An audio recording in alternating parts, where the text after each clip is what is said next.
చెప్పేసి. Yeah right, okay.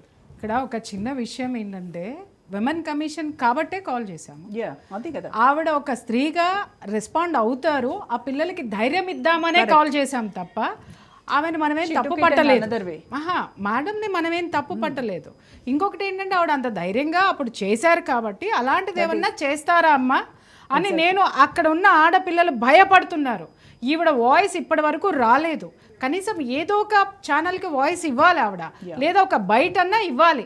ఇస్తే అక్కడ ఉన్నటువంటి ఆడపిల్లలకి ధైర్యం ఉంటుంది. మహిళా కమిషన్ ఉన్నది ధైర్యం ఇవ్వడం కోసం.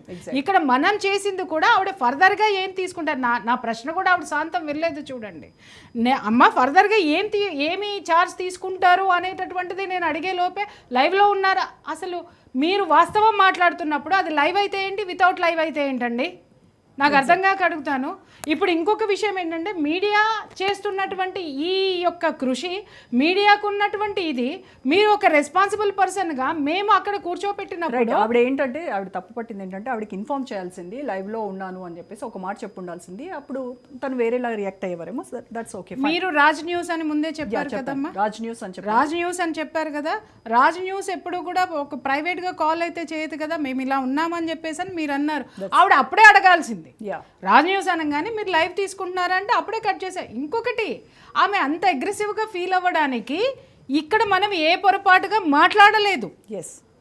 ఏ పొరపాటు మాట్లాడలేదు, ఏ విమర్శ మనం చేయలేదు.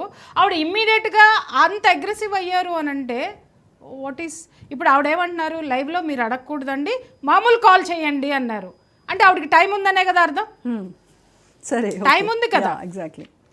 సో ఇక్కడ ఏంటి అనంటే, ఒకటి ఆవిడ ప్రెస్ ముందుకు వచ్చి ఒకప్పుడు అంత పెద్ద యుద్ధం చేశారు కాబట్టి ఆ యొక్క ధైర్యాన్ని జనంకి ఇవ్వడం కోసం మనం ఇన్వైట్ చేశాం తప్ప క్లియర్గా అదే. ఎగ్జాక్ట్లీ. అంతేగాని వేరే అసలు ఇంత ఆవేశపడాల్సిన అవసరం అయితే లేదు.